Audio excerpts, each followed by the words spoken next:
sou Beatriz Kuhn, diretora do IB, Instituto Brasileiro de Hospitalidade Empresarial. Muitos eu já conheço, vocês veem que eu brinco, eu sei que fez aniversário, se saiu de férias, enfim, se veio na última reunião, se não veio, então é bem normal.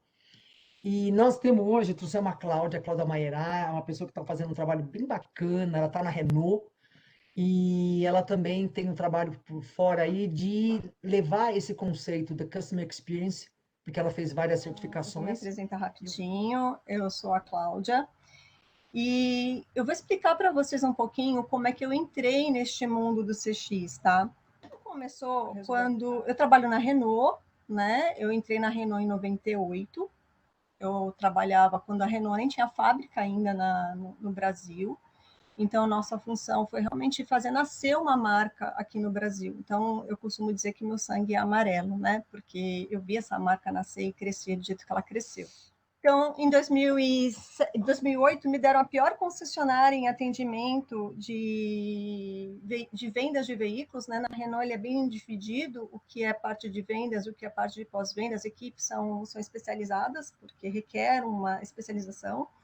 E aí me deram, em 2008, a pior concessionária do Brasil em atendimento de veículos novos. E era, acho que não me engano, a quarta ou a quinta pior do mundo, né? E eu perguntava, gente, o que vocês fazem? Porque no momento que você compra o carro, é o momento que o cliente está mais feliz. Como é que vocês conseguem deixar ele tão insatisfeito? E aí que a gente fez um trabalho bem legal, investigativo, saber por que a concessionária tinha uma nota baixa. Naquela época a gente não se falava em NPS, porque o NPS, apesar de vir em 2003, ainda não era difundido em 2008. A Renault tinha a sua própria métrica de satisfação de cliente. E uma coisa que a gente descobriu que pegava mais, sim, pesado para a nota dela ser ruim e ter essa gente toda insatisfeita, era o prazo de entrega de carro. E aí você vai ver por quê, né? E aí você vê porque para você entregar o carro tanta coisa acontece dentro de uma concessionária. Primeiro, porque parte do pagamento é o banco que paga porque o carro é financiado. E aí outra parte que a gente descobriu é porque o pátio da concessionária estava tão lotada que o ângulo de abertura das portas do carro era 30 graus. Então, para entrar, você imagina, toda vez que você ia manobrar o carro que você ia entregar para o cliente, acontecia um arranhão, acontecia um amassado. Então, a gente começou a investigar e foi um trabalho assim que mudou a minha vida. Foi graças a essa concessionária que eu que eu mergulhei nesse mundo de CX. Claro que naquela época a gente não sabia o que era CX, tá? Não se falava em CX ainda, mas foi assim um momento que eu vi a grande dificuldade que as empresas têm de poder satisfazer a vontade do cliente e trazer uma lealdade, uma conexão emocional com ela. E foi aí que eu fui atrás de mais especializações.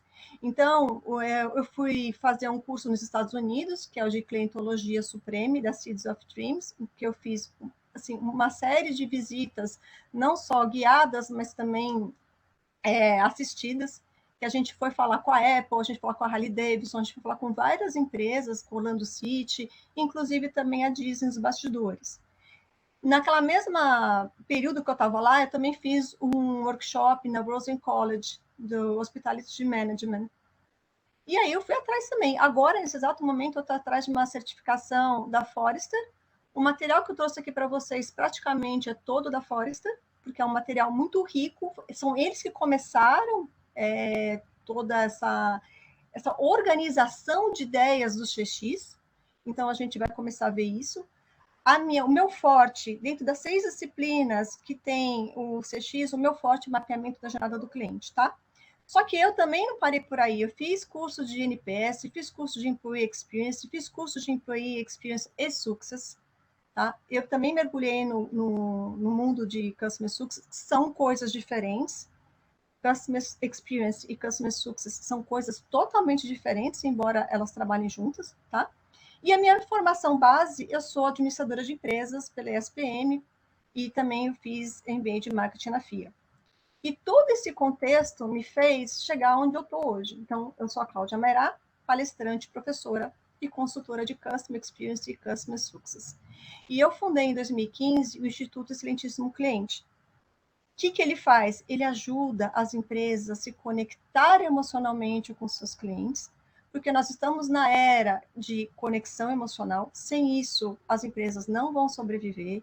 Se elas não sobreviverem, elas não vão prosperar, e pior, se elas fecharem, vamos ter mais gente sem emprego.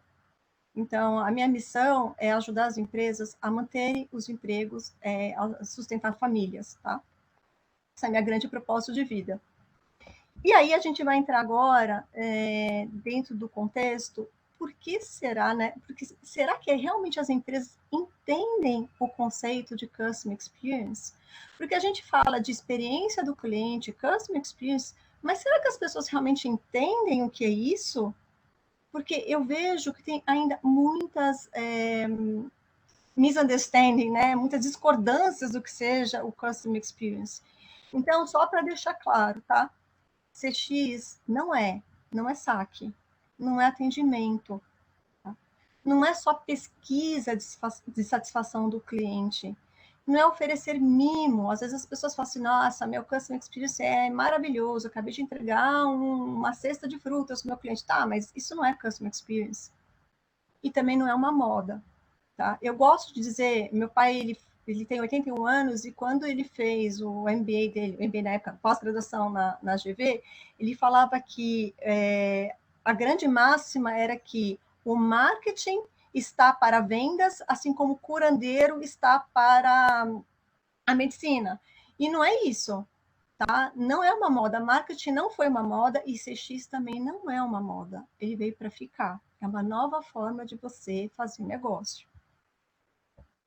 E aí que a gente vai entrar nas 6 disciplinas do CX, só para vocês terem assim uma noção da grandiosidade, da amplitude que é o CX. Quando a gente fala em Customer Experience, a gente não pode falar só em métrica, a gente não pode falar só em persona, a gente não pode falar só em mapeamento. Não, é tão grande que eu ainda estou para conhecer um profissional que seja bom nas 6 disciplinas. Geralmente você encontra um profissional que é muito bom em uma e muito bom em outra, mas nas 6 disciplinas é muito difícil você encontrar, porque é muito grande. E agora eu vou explicar para vocês cada uma delas, tá? Quando a gente fala em estratégia, eu até coloquei um post no LinkedIn que eu falo: as melhores experiências do cliente não acontecem por acidente. Por quê? Porque é tudo tão casado, tão ornamentado, todas as decisões, toda a comunicação, tudo que acontece na empresa é tão bem explicada, elaborada e definida, que as experiências elas só são boas se todo mundo tiver alinhado, se estiver na mesma sintonia. E quando a gente fala em estratégia, isso é muito importante, porque quando a gente pensa em CX, por que eu vou implantar CX na minha empresa? Tem inúmeras razões, né? Hoje mesmo eu assisti uma aula que falava que a Nissan, lá nos Estados Unidos, a estratégia dela era a retenção de clientes. E como é que ela faz isso? Então, aí, toda a estratégia dela é baseada para reter clientes. E tem outras estratégias também. Tem estratégia de retenção de custos, porque CX também é redução de custo. Tem talvez a estratégia de você ampliar a margem do seu produto, porque a partir do momento que você tem uma conexão emocional com seus clientes, eles vão pagar mais por você. É o que acontece, por exemplo, hoje com a Apple. Né? Por que um iPhone é tão mais caro que outros smartphones? Por que quando a Apple ela lança um produto, tem fila na porta? Ela pode cobrar mais, porque tem gente que compra, tem gente que paga. Tá? A outra estratégia que a gente tem que pensar, outra disciplina, desculpa, é conhecendo o cliente. Quando a gente pergunta para as empresas, você conhece seu cliente? O que eles vêm? Eles vêm com uma lista de Excel, né, uma planilha de Excel e dá todos os dados demográficos do cliente. Ah, meu cliente é homem, é 40% sexo masculino, compra X, tem não sei quantos anos. Tá, isso é dado estatístico, isso é IBGE. Mas como o seu cliente sente, pensa, faz em cada interação que ele tem com a sua empresa? E às vezes a gente tem que tomar cuidado, porque o que você acha que você sabe sobre o seu cliente pode estar errado. Por isso que o papel do persona é muito importante. Porque às vezes a empresa, ela coloca algumas regras, só que ela não sabe se o cliente vai gostar. Por exemplo, a entrega de um produto em 2 dias é bom ou é ruim? Depende. Tem cliente que 2 dias está ótimo, tem cliente que entregar 2 dias é péssimo. Ele vai reclamar, ele vai achar ruim. Então, a gente tem que saber quais são os principais grupos de comportamento. Então, a gente tem que saber quais são os comportamentos principais, os perfis principais de pessoas que a gente atende. E depois fazer uma análise de frequência e impacto.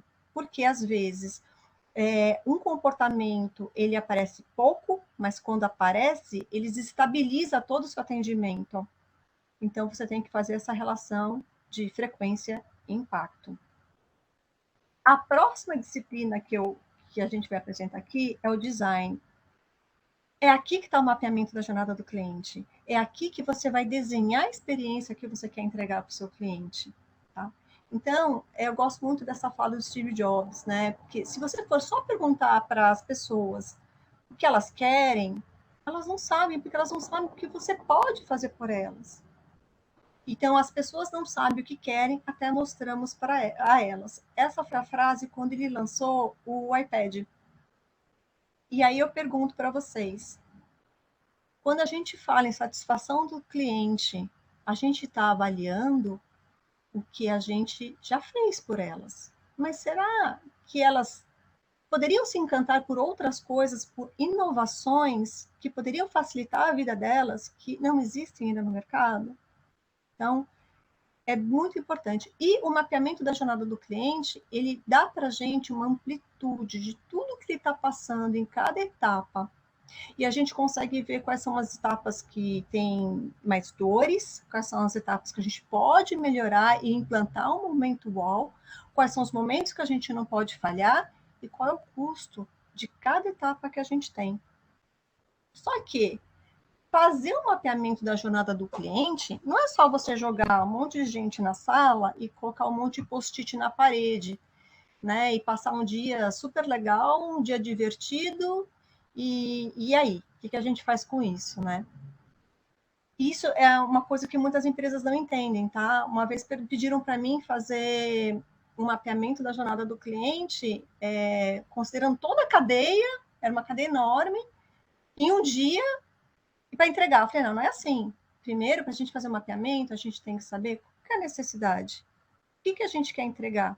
A gente tem que fazer uma análise do problema que a gente quer corrigir, ou do momento wall que a gente quer implantar, da inovação.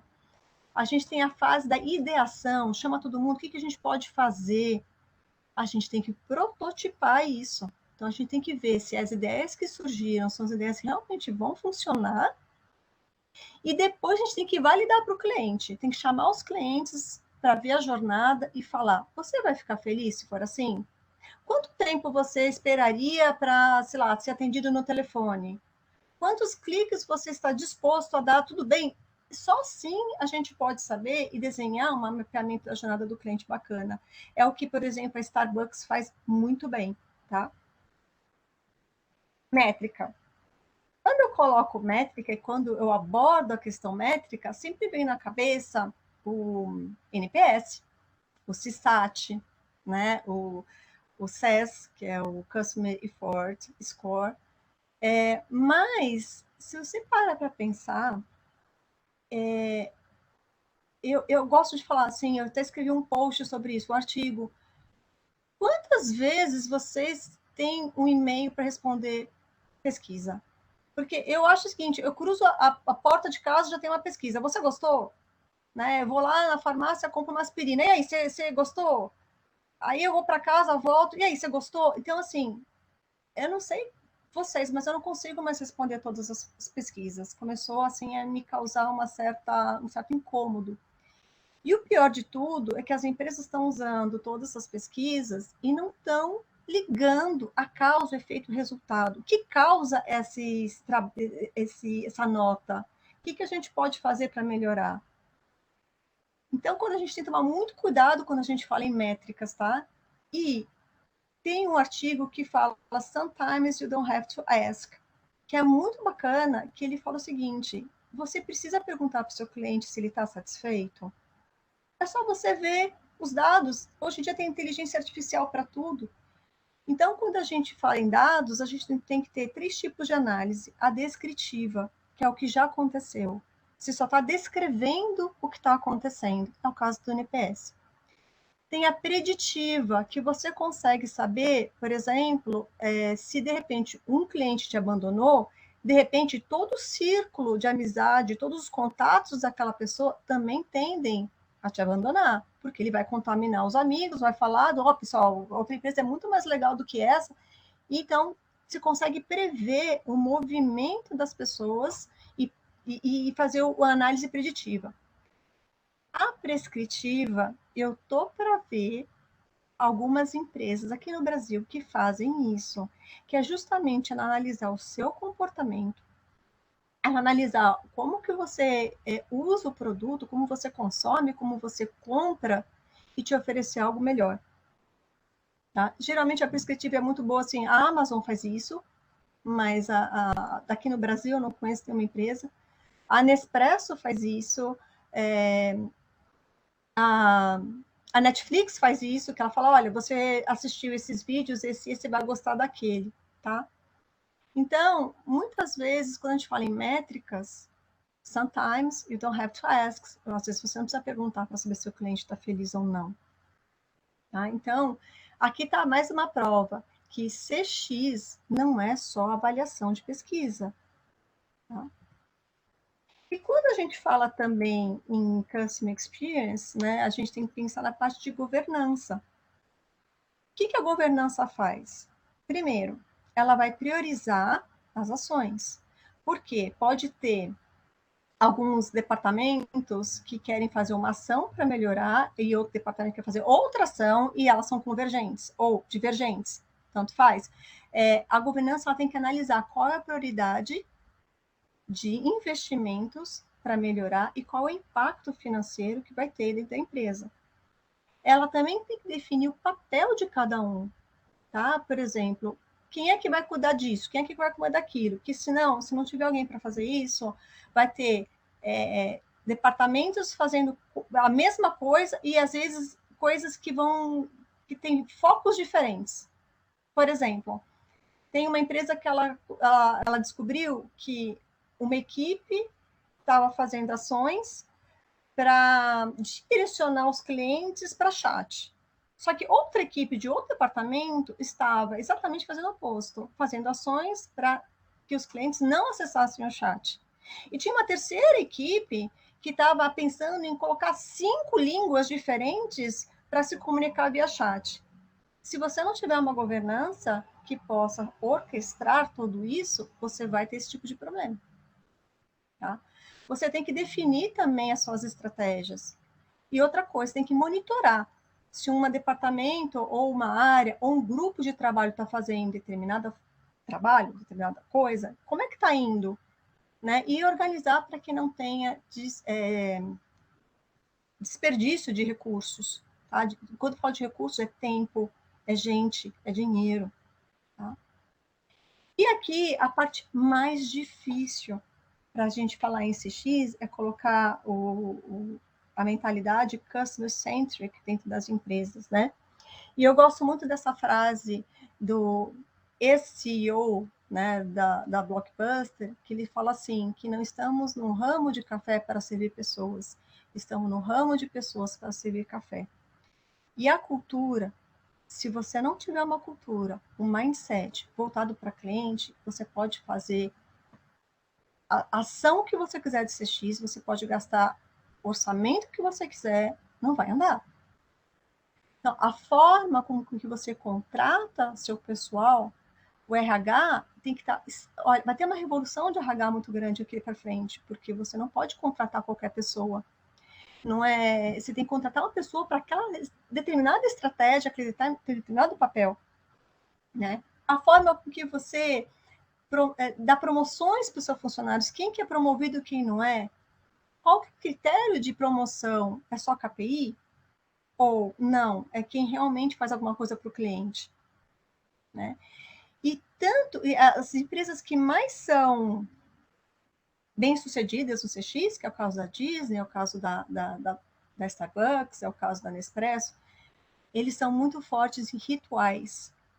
Então, assim que entra um novo funcionário na Starbucks, eles têm um ritual de boas-vindas. O cara tem que fazer degustação de todos os cafés.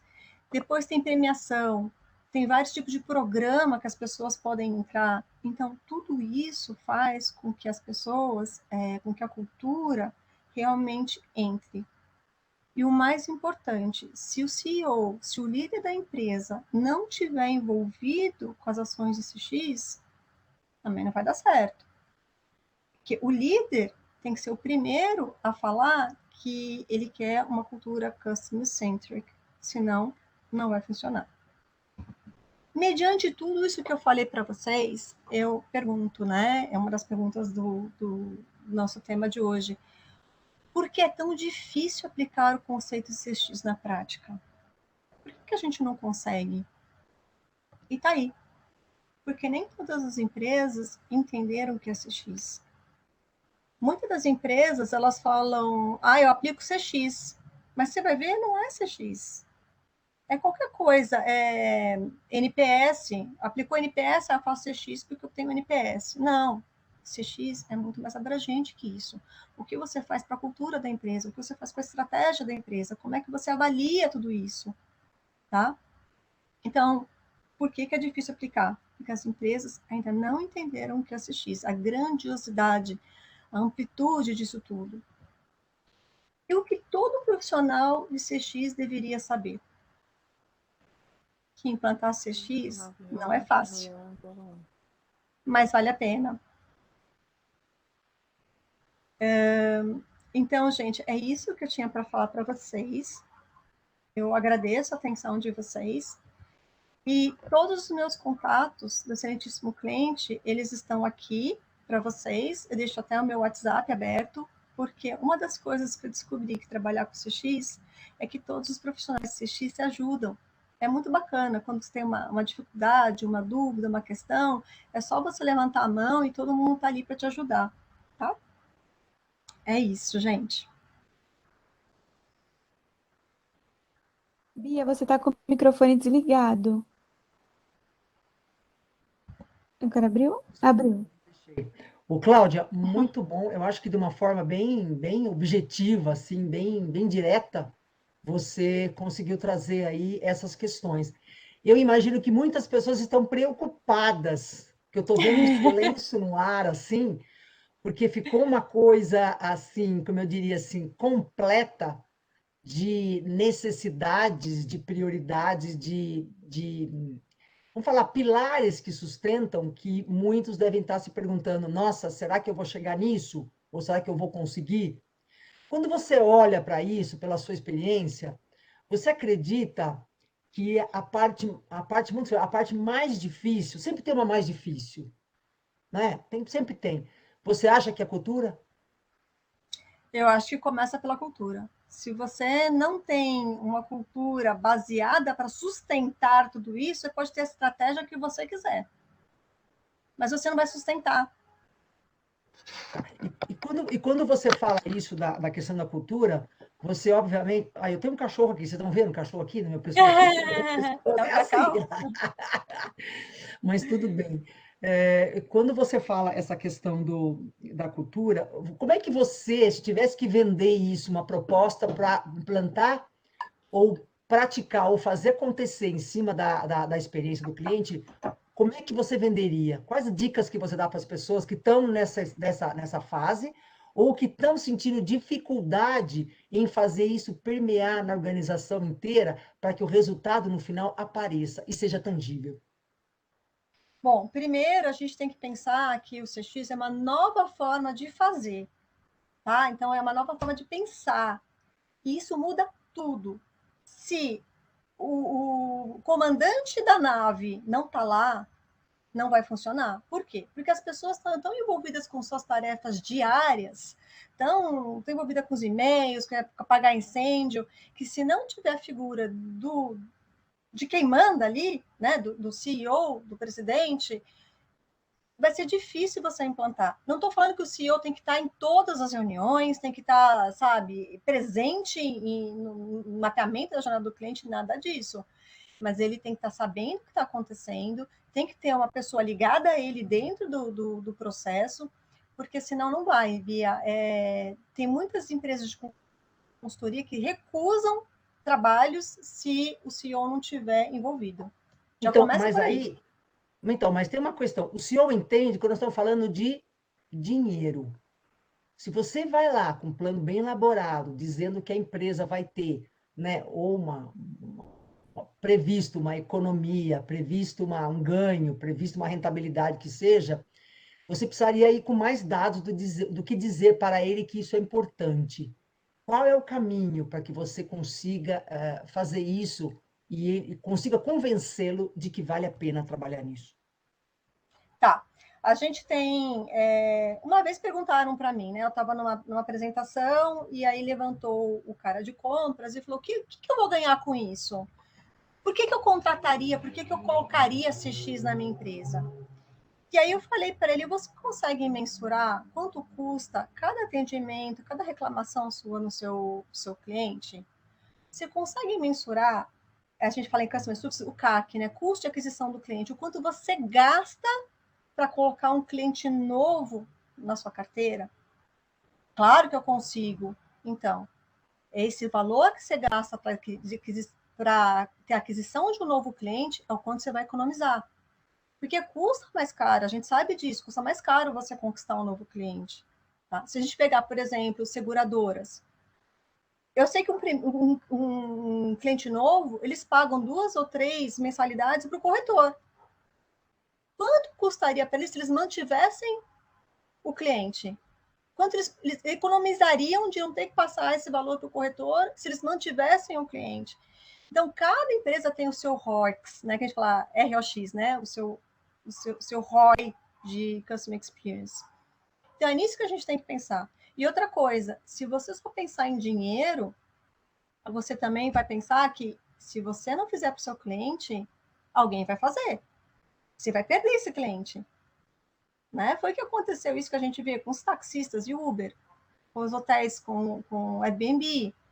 Com o advento da tecnologia agora, ficou muito mais fácil roubarem seus clientes. Então, é isso que a gente tem que pensar. Muito bom. Tem mais pergunta? Daniela, você está aqui na tela. Alguém quer fazer uma pergunta para ela, por favor? Prazer. Vou ligar só meu vídeo só para falar oi, Cláudia, obrigada. Quero fazer uma Oi, Beth. pergunta. Como é que você.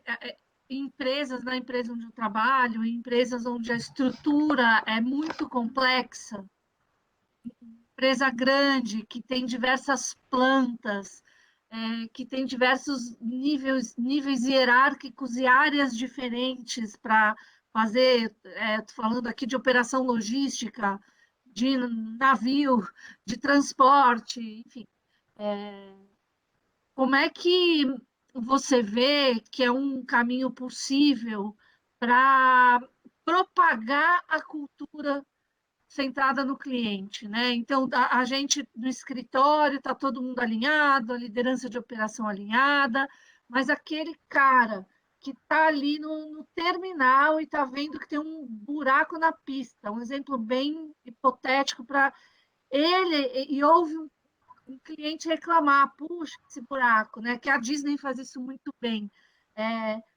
Como você vê uma possibilidade de propagar essa cultura de cliente no centro numa operação complexa? Ótima pergunta, Beth.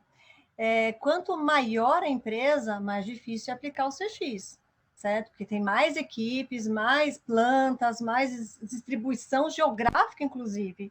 Isso. O que eu geralmente faço e dá certo? Eu chamo todo esse povo para estar dentro do projeto.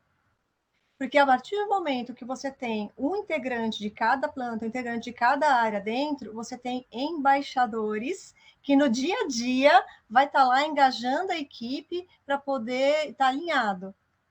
Então, é uma estratégia que eu faço que sempre funciona. Tá? Porque é diferente, quando você cria uma coisa tão privada, que 5 pessoas fazem. Mais alguém? Muito bom, perfeito. Então, Cláudia, eu te agradeço muito, agradeço todos que tiveram presentes aí. Nós gravamos aí, depois quem quiser compartilhar com a equipe, com o time, tá bom? Cláudia, super obrigada aí, obrigada para todos que estão conosco. E nós encontramos aí vocês no próximo Mini Meet, no próximo café, no próximo evento.